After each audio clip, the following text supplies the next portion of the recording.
हाँ जी, कल हमने जो क्वेश्चन किया था उसके आगे से ही शुरू कर रहे हैं। हम जो क्वेश्चन कर रहे हैं वो है फोर्स का, और फोर्स निकालने का हम जो फॉर्मूला यूज कर रहे हैं वो है delta P upon delta T. और इसी बेस पर हमने कुछ क्वेश्चंस कल हमने सोल्व किए। आज इसी को हम थोड़ा आगे लेते हैं। पहला क्वेश्चन आज का,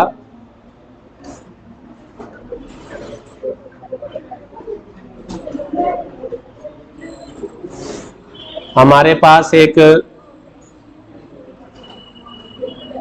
यू शेप का एक ट्यूब है, पाइप ट्यूब। इसके अंदर कोई भी लिक्विड का फ्लो हो रहा है। यहां पर आप ये ए पॉइंट मान लीजिए और यहां पर बी पॉइंट मान लीजिए। इधर से लिक्विड एंटर कर रहा है v वेलोसिटी से, इधर से लिक्विड बाहर आ रहा है v वेलोसिटी से। और आपको ये जो हिस्सा दिख रहा है ए बी, ये सर्कुलर है एक तरह से, तो इसकी जो रेडियस है वो आप ले लीजिए कैपिटल आर। कितनी है? Capital R.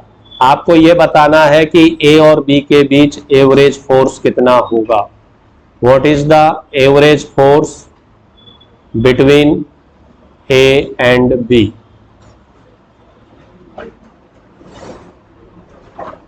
ठीक है, आगे बात समझ में।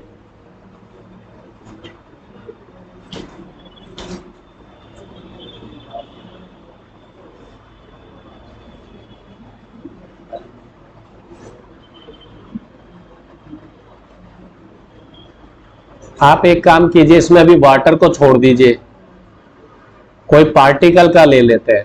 अगले क्वेश्चन में ले लेंगे वाटर का, क्योंकि उसमें एक अलग कॉन्सेप्ट बताऊंगा। कोई पार्टिकल है जिसका मास m है और वो v वेलोसिटी से जा रहा है, तो a से b तक के लिए पार्टिकल पर कितना एवरेज फोर्स लगेगा। तो आप तो इजी हो गया, अब तो आप कर सकते हैं। आप इसमें सबसे पहले P1 निकालेंगे। P1 क्या हो जाएगा बेटा? Mass of particle m, velocity is v, direction of velocity is i cap. P2 is mass is m, velocity is v, direction of velocity minus I cap, minus mv I cap। delta p vector equal to P2 minus P1 minus mv I cap minus mv I cap. तो कितना आ जाएगा बेटा जी? Minus 2mv I cap. और हम इसका केवल mode ले ले तो मोड कितना आ जाएगा? Delta P equal to 2mv। ठीक है, अब इसमें क्वेश्चन ये है कि हमसे फोर्स पूछ रहा है, तो डेल्टा टी भी आपको निकालना पड़ेगा। अब डेल्टा टी हमें गिवन नहीं है, लेकिन हमें यह पता है कि ए से बी के लिए निकालना है। तो आप देखिए ये क्या हो गया? Semi circle. क्या हो गया? Semi circle. और सेमी सर्किल का रेडियस आर है, तो ए से बी तक का डिस्टेंस कितना हो जाएगा? तो ए से बी तक का डिस्टेंस आप कह देंगे कि पाई आर हो जाएगा। ठीक है, तो टाइम का फॉर्मूला आप लगा देंगे। Time equal to distance upon velocity. तो डिस्टेंस आपका कितना है? पाई आर। और वेलोसिटी कितना है? v।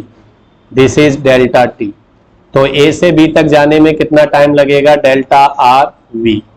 Now force 2mv upon pi R upon v। Solve कीजिए इसको, तो 2mv square pi R. This is your answer. क्या आपको समझ में आ गया? क्वेश्चन को एक बार रिपीट कर लेते हैं कि एक यू शेप की ट्यूब है, यू शेप की, जिसमें एक पार्टिकल m मास का v वेलोसिटी से एंटर करता है और v वेलोसिटी से बाहर निकलता है, यानी कांस्टेंट वेलोसिटी से वो मोशन कर रहा है। तो आपको ये बताना है कि a से b तक जब वो टर्न कर रहा है तो उसके ऊपर कितना फोर्स लगेगा। अब यहां पर कई बच्चे जो गलती करेंगे वो ये देखेंगे कि वेलोसिटी कांस्टेंट है और वो न्यूटन्स फर्स्ट लॉ के बारे में बात करेंगे कि सर वेलोसिटी चेंज नहीं हुई है तो इसका मतलब फोर्स नहीं लगा है। लेकिन हकीकत में यहां पर वेलोसिटी चेंज हुई है, क्योंकि वेलोसिटी के मैग्नीट्यूड के अलावा डायरेक्शन भी होता है। यदि डायरेक्शन चेंज होता है तो भी वेलोसिटी चेंज होती है, और फर्स्ट लॉ मैंने बताया था, इनर्शिया ऑफ डायरेक्शन। तो आप देखिए ये इस तरह से यहां से एंटर करता है और सर्कुलर पाथ पर चलता हुआ अपनी डायरेक्शन चेंज कर लेता है। तो इसका मतलब डायरेक्शन चेंज हुई है v की, तो फोर्स तो लगा है। तो फोर्स लगा है तो हम डेल्टा p पर जाएंगे। तो डेल्टा p के लिए आप सबसे पहले P1 निकाल लेंगे। तो m और v direction i cap right side में जा रहा है, और P2 के लिए हो जाएगा mv माइनस का i कैप, ठीक है। और दोनों का डिफरेंस माइनस का 2mv i कैप आ जाएगा। अब इस सवाल में हमें टाइम भी नहीं गिवन है, लेकिन इस सवाल में हमें रेडियस दिया था कि ये जो सर्कुलर शेप है इसकी रेडियस r है। तो टाइम निकालने के लिए हमने फॉर्मूला लगाया डिस्टेंस अपॉन वेलोसिटी, या स्पीड भी कर सकते हो यहां पर। तो डिस्टेंस आपके सेमी सर्किल अर्धवृत्त पाई आर, पूरा 2 पाई आर होता है तो आधा पाई आर हो जाएगा, और स्पीड है v, तो delta T equal to pi R upon V, ठीक है। और फिर हम ये फॉर्मूला पुट कर देंगे इक्वेशन 1 में, डेल्टा पी की जगह 2mv और डेल्टा टी की जगह पाई आर अपॉन वी, तो हमारा answer 2mv square upon pi R होगा, ठीक है। नेक्स्ट क्वेश्चन देखते हैं, ये भी इंपॉर्टेंट है कि भाई आपके पास एक वॉल है, दीवार है, ये आपने बहुत सारे particle capital N particle v velocity से इस दीवार पर फेंके, ठीक है, एक साथ। कैपिटल एन पार्टिकल जिनका सभी का मास m है, स्मॉल m, और v वेलोसिटी से इस दीवार पर फेंके, और हम ये मान के चल रहे हैं कि सभी पार्टिकल दीवार पर आकर रुक गए, रेस्ट पर आ गए। तो अब आपको ये बताना है कि दीवार पर टोटल फोर्स कितना लगा, दीवार पर टोटल फोर्स कितना लगा। तो ये इजी है। सबसे पहले एक पार्टिकल के लिए बात करते हैं, ठीक है, ओनली ए पार्टिकल। तो एक पार्टिकल की आप बात करेंगे तो P1 आप कितना लिख देंगे भाई, आप लिखेंगे mv i कैप, और P2 कितना हो जाएगा 0। डेल्टा P, ऐसा सवाल मैं ऑलरेडी करा चुका हूं इसलिए इस पे टाइम नहीं खर्च करेंगे। 0 माइनस mvi, तो माइनस mvi, और डेल्टा P इक्वल टू आ जाएगा mv, ठीक है। आ गई बात समझ में, कोई दिक्कत? अब ये जो डेल्टा P mv निकला है ये एक पार्टिकल का है, तो 4n पार्टिकल, तो 4n पार्टिकल कोई बड़ा काम नहीं करना है, हमें इसको किससे मल्टीप्लाई कर देना है, n से मल्टीप्लाई कर देना है। क्लियर हो गई बात? तो टोटल मोमेंटम कितना चेंज होगा, nmv, ठीक। अब हम निकालेंगे एवरेज फोर्स। तो एवरेज फोर्स के लिए momentum divide by time, momentum आपका है nmv और डेल्टा t की वैल्यू है t मान लीजिए, तो ये आपका एवरेज फोर्स है, ये एवरेज फोर्स है इसका nmv अपॉन t। लेकिन आप जब नीट के पेपर देखेंगे तो आप वहां पर एक चीज देखेंगे कि वहां पर नंबर ऑफ पार्टिकल नहीं देंगे, वहां पर आपको दिया जाएगा कि 1 सेकंड में कितने पार्टिकल टक्कर कर रहे हैं। ठीक है, number of particle strike in 1 second, ये आपको दिया जाएगा, जिसे हम स्मॉल n से लिखेंगे। Number of particle strike in 1 second, 1 second में कितने पार्टिकल दीवार से टकरा रहे हैं, ये मिलेगा आपको। जैसे आपको ये कह देगा कि साहब आपके पास एक गन मशीन है, 1 सेकंड में 50 बुलेट निकल रही है, 1 सेकंड में 50 बुलेट निकल रही है, तो आपको स्मॉल n गिवन है, 1 सेकंड में कितनी निकल रही है। समझ में आ गई बात। और स्मॉल n कैसे निकलता है, capital N upon T, total particle divide by time. तो हमारे इस डेरिवेशन में यहां पर ये जो N अपॉन T आया है, इसकी जगह हम क्या लिख देंगे, स्मॉल n, तो स्मॉल n mv। तो ये आपका फॉर्मूला ज्यादा काम में आएगा, मना इसके लिए भी नहीं करूंगा। यदि आपको टोटल पार्टिकल और टाइम गिवन है तब हमारा यही फॉर्मूला लगेगा, लेकिन ऐसा क्वेश्चन बहुत कम मिलेगा। आपको जितने भी क्वेश्चन मिलेंगे उसमें मोस्टली ये दिया जाएगा कि भैया 1 सेकंड में इतने पार्टिकल्स निकल रहे हैं। क्लियर हो गई बात। ठीक है, अगले क्वेश्चन पे हम इसी को देखते हैं। वो आप मुझे 1 सेकंड में बताएंगे, आप ही बता दीजिए फटाफट। ये आपकी दीवार है और पिछली बार की तरह ही कैपिटल N पार्टिकल है, कैपिटल मास सभी का m है, वेलोसिटी सभी की v है।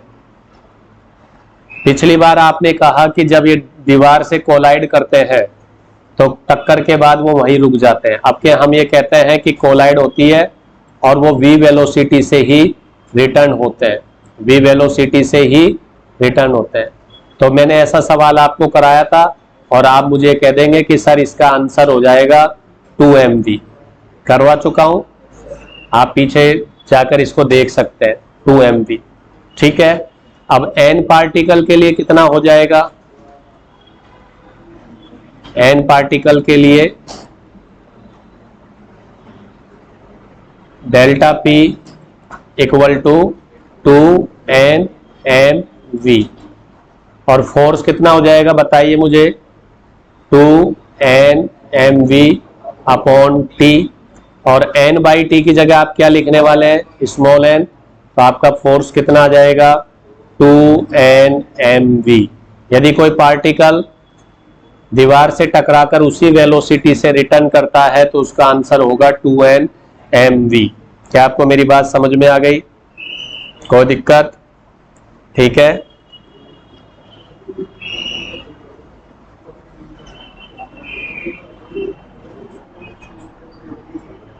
हाँ जी, ये हमारे पास कोई गन मशीन है।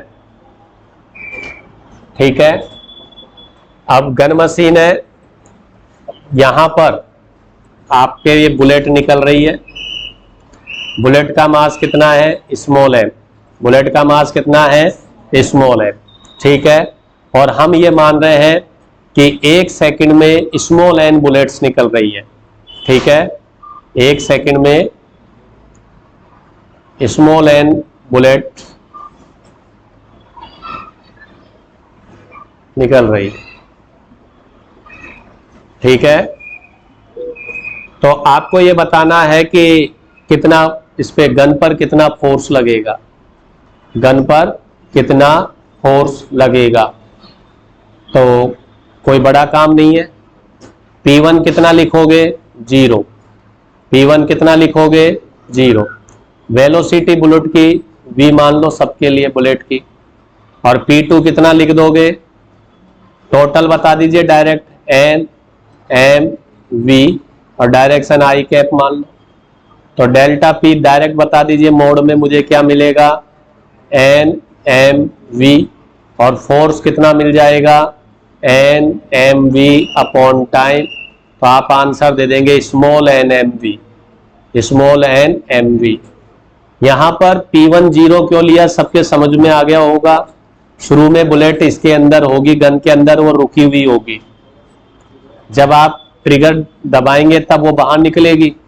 तो ट्रिगर दबाने से पहले उसका मोमेंटम 0 है, ट्रिगर दबाने के बाद उसका मोमेंटम आया और 1 सेकंड में n बुलेट निकली है। तो NMV ये वही आंसर आ गया जब आप वॉल पे दीवार पर n पार्टिकल को कोलाइड कराया था और वो टकराने के बाद क्या हो गए थे, रुक गए थे। आगे बात समझ में?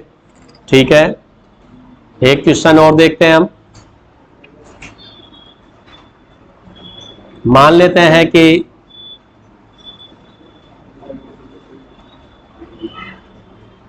एक 50 केजी का 50 केजी का आदमी है और वो एक गन मशीन लेकर खड़ा है। ठीक है, 50 केजी का एक आदमी है और वो गन मशीन लेकर खड़ा है। गन मशीन का जो मास है वो 10 केजी है, 10 केजी है। ठीक है, वो यहां से बुलेट फायर कर रहा है तो 120 बुलेट्स इन पर सेकेंड वो फायर करता है, यानी एक सेकेंड में 120 बुलेट फायर करता है। मास ऑफ बुलेट इज कितना लीजिए आप, mass of bullet is 5 gram and velocity of bullet is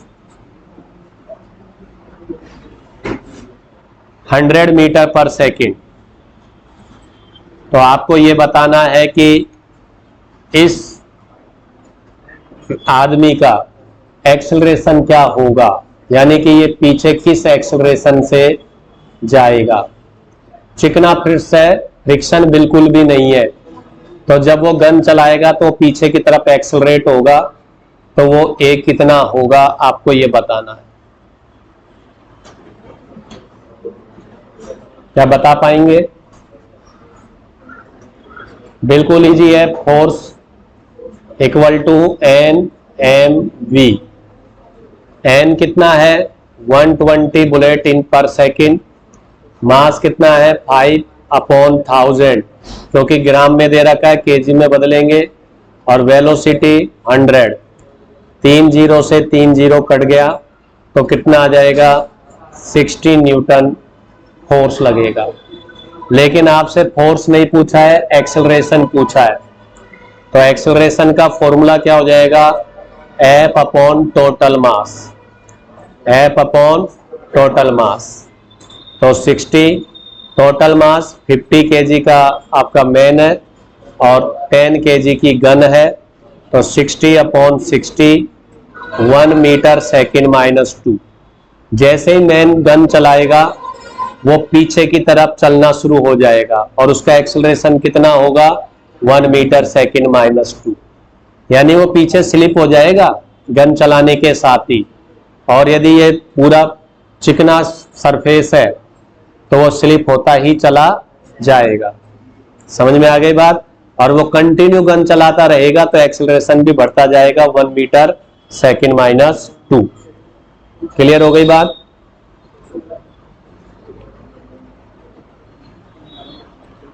अगला क्वेश्चन देखते हैं। हम एक डिस्क लेते हैं भाई, प्लेट, डिस्क, ठीक है, प्लेट, जिसका मास कितना है बेटा जी, इसका मास है 10 केजी। यदि इस प्लेट को मैं हवा में छोड़ूंगा तो क्या होगा, नीचे गिर जाएगी। क्यों गिर जाएगी ये भी बता दीजिए। ये अपने mg के कारण, वेट के कारण नीचे गिर जाएगी, कोई दिक्कत। अब हम यहां पर क्या करते हैं, एक गन मशीन लगा देते हैं और उससे बुलेट चलाते हैं, बुलेट चलाते हैं। अब बुलेट इससे प्लेट से जाके टकराएगी। हम ये मान लेते हैं कि हमारी ये जो डिस्क है ये कांस्टेंट ऐसे हवा में रह गई, बुलेट की वजह से इसके ऊपर फोर्स लगेगा तो ये हवा में ही रह गई। तो आपको ये बताना है कि भाई बुलेट्स की वेलोसिटी क्या होनी चाहिए। मास ऑफ बुलेट्स आप ले लीजिए 0.5 kg, 0.05 kg, 0.05 kg, और 10 बुलेट पर सेकंड हम चला रहे हैं, 10 बुलेट पर सेकंड चला रहे हैं, तो आपको ये बताना है कि वेलोसिटी ऑफ बुलेट क्या हो कि ये डिस्क नीचे नहीं गिरे, ना ऊपर जाए, वहीं की वहीं रह जाए।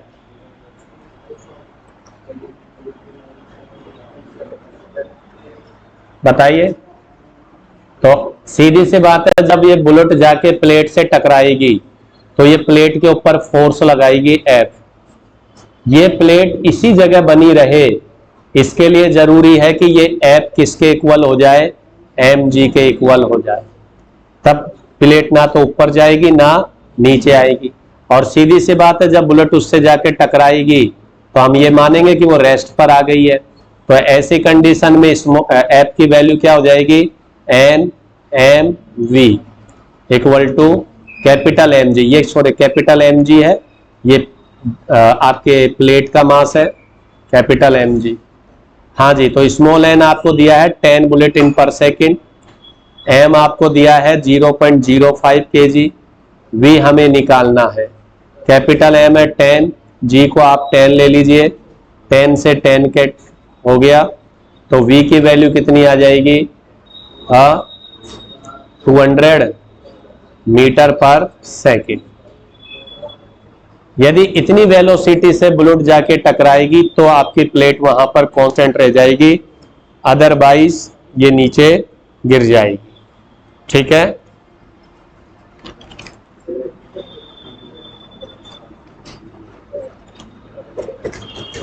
अगला क्वेश्चन आप लोगों के लिए है, आप मुझे करके बताएंगे,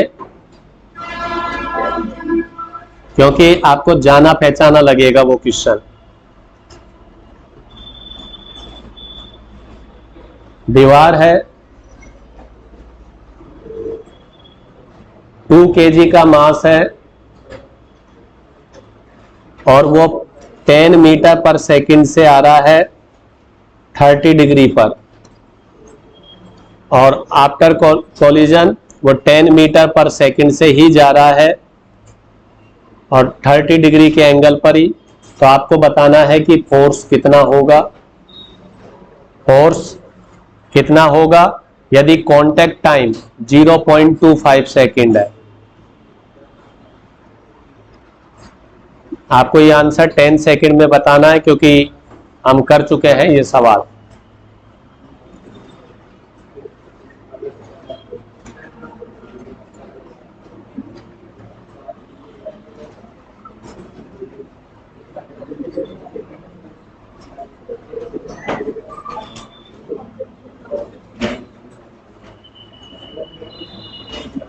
कितना आया, डेल्टा पी का फॉर्मूला आपने लगाया 2mv cos theta, 2 to 10 cos 60, क्या आपके 20 kg मीटर अपॉन सेकंड आया है डेल्टा पी। सबका ठीक है, क्योंकि उस दिन भी मैंने बताया था हमें एंगल नॉर्मल के साथ लेना है, अभिलंब के साथ, वो 60 डिग्री है। अब आप फोर्स का फॉर्मूला लगाएंगे 20 डिवाइड बाई टाइम 0.25, पॉइंट हटाया ऊपर 100, कितनी बार कट करेगा, 4, तो कितना आ जाएगा, 80 न्यूटन फोर्स लगेगा इससे। ठीक है, 80 न्यूटन का फोर्स लगेगा, कोई दिक्कत। ठीक है,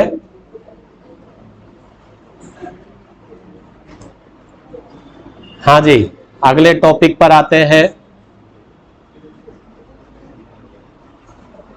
mass flow rate in pipe. Mass flow rate in pipe, ये जो हमने शुरू में लिया था वही टॉपिक अब लेंगे कि आपके पास एक पाइप है, इस पाइप के अंदर कोई लिक्विड का फ्लो हो रहा है कांस्टेंट वेलोसिटी से, v से। ठीक है, क्रॉस सेक्शन एरिया ये वाला देखिए पाई r स्क्वायर, यदि सिलेंड्रिकल है तो क्रॉस सेक्शन एरिया कितना है कैपिटल ए। ध्यान रखना, एक तो होता है एरिया और एक होता है क्रॉस सेक्शन एरिया, दोनों में डिफरेंस है। जैसे आपने एक सिलेंडर लिया जिसका रेडियस कैपिटल आर है, हाइट एच है। यदि मैं इससे पूछूं कि आपका इसका एरिया क्या होगा, तो आप एरिया बताएंगे इसका 2 pi r square plus 2 pi r H.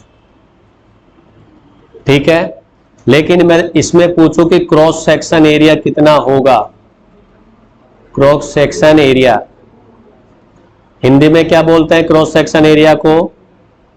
अनुप्रस्थ काट क्षेत्रफल। क्या बोलते हैं?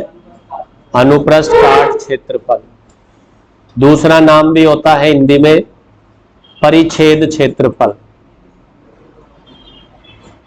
ठीक है, तो क्रॉस सेक्शन एरिया का मतलब जिस एरिया में से वो बाहर निकल रहा है या अंदर आ रहा है, केवल इस सर्किल का एरिया।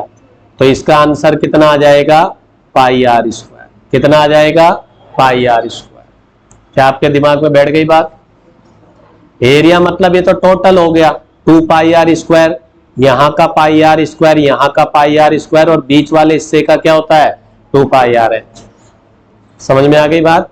तो हमारे इसमें क्रॉस सेक्शन एरिया काम में आएगा, इसलिए मैंने इधर ये बनाया है। ये देखिए, ये मैंने ए बोला है, इस पूरे पाइप का एरिया ये नहीं है, केवल क्रॉस सेक्शन एरिया ए है।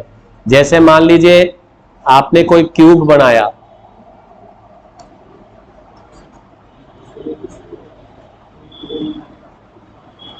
इस तरह का, जिसकी लेंथ L है और विड्थ कितनी है B और हाइट कितनी है H। यदि मैं पूछूं क्यूबॉइड बनाया, इस क्यूबॉइड का एरिया क्या होगा? तो आपको सबको पता है कि यदि मैं इसका एरिया लिखूंगा तो आप लिखेंगे 2LB BH HL, सबको पता है। लेकिन मैं इसका पूछूं क्रॉस सेक्शन एरिया क्या होगा, तो आप मुझसे ये क्वेश्चन पूछोगे कि सर फ्लो किधर हो रहा है, फ्लो किधर से हो रहा है। यदि मैंने कहा कि फ्लो इस वाले से हो रहा है, तो भैया इस कंडीशन में क्रॉस सेक्शन एरिया हो गया LB। क्या हो गया? LB। मैंने कहा इस वाले से हो रहा है भाई क्रॉस सेक्शन, वो क्या? फ्लो। तो आपका क्रॉस सेक्शन एरिया क्या हो जाएगा? BH। क्या हो जाएगा? और अपनी साइड से हो रहा है तो LH। नहीं आया समझ में? आया नहीं आया? सिलेंडर में तो खैर आपको पता है कि सर्कुलर पार्ट से ही होगा, ठीक है, लेकिन जब ये क्यूबॉइड वाले सवाल आते हैं, जब आप 12th में जाएंगे तो करंट भी पढ़ेंगे, तो वहां पर भी ये क्रॉस सेक्शन एरिया बहुत काम करेगा। आपसे मैं एक क्वेश्चन पूछूं कि जैसे 10th में आप पढ़ के आए हैं कि मान लीजिए मेरे पास पेन है, मैं कहता हूं कि इसका पेन है या कोई भी सीट है, मान लो ये सीट है, इसका लेंथ L है, विड्थ B है, हाइट H है, और इसका रेजिस्टेंस R है। तो ये बात सही है या गलत है? क्या इसका रेजिस्टेंस R कांस्टेंट होगा क्या? हर पॉइंट पे अलग होगा। 11th में पढ़ा होगा ना ओम्स लॉ आपने, R equal to V upon I। वहां पर भी अधिकतर टीचर बोल देते हैं कि हाँ होगा। यहां डिपेंड करता है कि इसे बैटरी से कैसे कनेक्ट किया जाएगा। तो यदि आप लोग 12th में पहुंच जाते हैं तो वहां पर मैं आपको ये चीज पढ़ाऊंगा। तो फिलहाल हम वापिस से टॉपिक पर आते हैं। तो हमारे पास एक पाइप है जिसका क्रॉस सेक्शन एरिया A है, not area, cross section area. जो लिक्विड इसमें फ्लो कर रहा है उसकी डेंसिटी कितनी है? रो। उसकी डेंसिटी कितनी है? रो। ठीक है, समझ में आ गई? और इसमें मैंने आपको बताया था कि वाटर के लिए आपको फिक्स याद रखना 10⁻³ kg पर मीटर क्यूब। एक मरकरी की भी याद रख सकते हो, मरकरी की कितनी होती है? 13.6 10⁻³ kg पर मीटर क्यूब। ठीक है, हाँ जी, क्रॉस सेक्शन एरिया A और डेंसिटी ऑफ वाटर कितनी है? रो। और वेलोसिटी ऑफ वाटर कितनी है v। तो आपको ये बताना है mass flow rate in pipe. इसका मतलब है कि 1 सेकंड में पाइप से कितना मास बह जाएगा, 1 सेकंड में कितना मास बह जाएगा। ठीक है, तो कोई बड़ा काम नहीं है। तो आपने कहा कि सर मास पूछा है तो हम मास का ही फॉर्मूला लिखेंगे। तो मास का फॉर्मूला आप क्या लिखेंगे, वॉल्यूम इनटू डेंसिटी। अब डेंसिटी वाला मामला तो क्लियर है कि हमें रो लिखना है, वॉल्यूम कौन सा लिखना है। तो वॉल्यूम हम ये मानते हैं कि शुरू में वाटर यहां पर है, वाटर या कोई भी लिक्विड है, 1 सेकंड में वो यहां पर आ गया, फ्लो होकर बहकर इस जगह आ गया। तो ये जो आपको हिस्सा दिख रहा है इसका वॉल्यूम निकाल दो। तो आप कहेंगे सर वॉल्यूम निकालने के लिए हमें चाहिए क्रॉस सेक्शन एरिया। क्या चाहिए, cross section area multiply distance, multiply distance. ये वॉल्यूम निकालने का फॉर्मूला हो गया। और डेंसिटी तो मुझे रो लिखनी है। अब क्रॉस सेक्शन एरिया आपके पास है, कोई दिक्कत नहीं है, लेकिन आप ये देखोगे कि 1 सेकंड में उसने ये डिस्टेंस ट्रेवल की है। तो ये डिस्टेंस कितनी होगी 1 सेकंड में, बताओ मुझे। तो आप कह देंगे कि सर डिस्टेंस निकालने का फॉर्मूला भी आप लगा दीजिए। तो क्रॉस सेक्शन एरिया की जगह तो कैपिटल ए, और डिस्टेंस का फॉर्मूला क्या होता है, speed into time, speed into time into rho.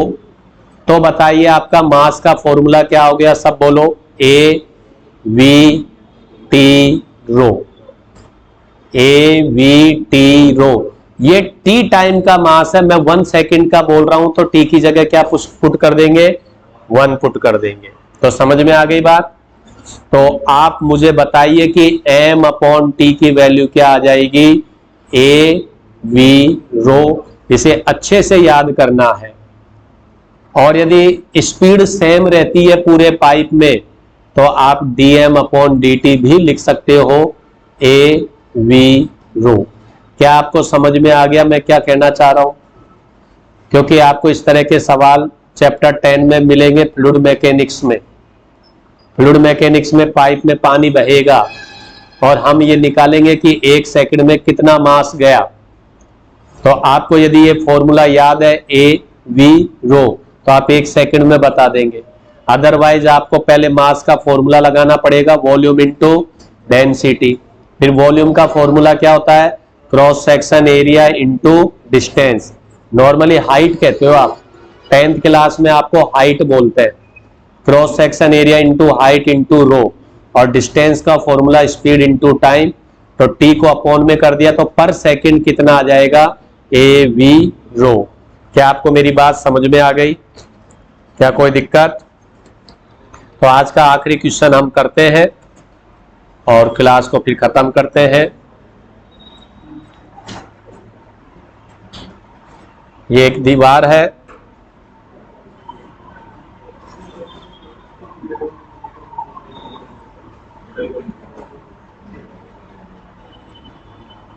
हाँ जी, इस पे इस तरह का एक पाइप लगाया है और इसमें से पानी फ्लो कर रहा है। v वेलोसिटी से एंटर कर रहा है, v वेलोसिटी से बाहर जा रहा है। ये इसका नॉर्मल मान लीजिए जो थीटा एंगल बना रहा है दोनों के साथ। और आपको ये बताना है कि कितना फोर्स लगेगा, कितना फोर्स लगेगा, बताइए। बाकी वो सब चीजें सेम है, डेंसिटी रो है, cross section area capital A है, मैंने बताया नहीं तो इसका मतलब ये नहीं कि आपको नहीं लेना है। Cross section area capital A है और डेंसिटी रो है और वेलोसिटी v है। इस साइड से एंटर कर रहा है और इस साइड से बाहर निकल रहा है। तो आपको बताना है कि दीवार पर कितना फोर्स लगेगा। तो आप सबसे पहले मुझे डेल्टा पी बताएंगे। तो डेल्टा पी के लिए आप बता देंगे कि 2mv cos थीटा आएगा। सर क्या आएगा, 2mv cos थीटा। लेकिन m के लिए आप क्या बता देंगे, m के लिए आप मुझे बता देंगे ए वी रो टी, क्या बता देंगे, A V row T cos theta, ठीक है। This is delta P.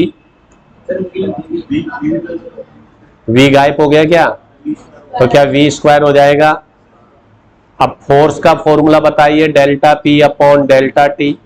Delta P की जगह लिख देंगे 2 A V square rho T cos theta, और अपॉन में टी से टी कैंसिल, तो फोर्स का फॉर्मूला आ जाएगा 2 A V square rho cos theta. क्या आपको समझ में आया, कोई दिक्कत, इसमें नया कुछ भी नहीं है। ये जो हमने 2mv कोस थीटा है पहले हम पढ़ चुके हैं, कल भी हमने एक सवाल किया था, आज भी किया है इस पर। बस इसमें क्या चीज नहीं है, ऐड कर दी कि हमें मास गिवन नहीं है, हमें मास गिवन नहीं है, हमें क्या गिवन है, क्रॉस सेक्शन एरिया डेंसिटी। तो अभी अभी हमने पढ़ा है कि m निकालने का फॉर्मूला ए वी रो और t टाइम ले लीजिए, t टाइम में कितना मास जाएगा, फ्लो कर जाएगा, और हमने इसको m की जगह पुट किया और फोर्स में वैल्यू पुट करी तो 2ab square rho cos theta. इतने रिजल्ट तो खैर याद नहीं हो सकते हैं, लेकिन 2mv कोस थीटा ab रो जरूर आपको याद रखना है, ठीक है, कोई दिक्कत। तो आज के लिए इतना ही रखते हैं, बाकी क्वेश्चन कल करेंगे।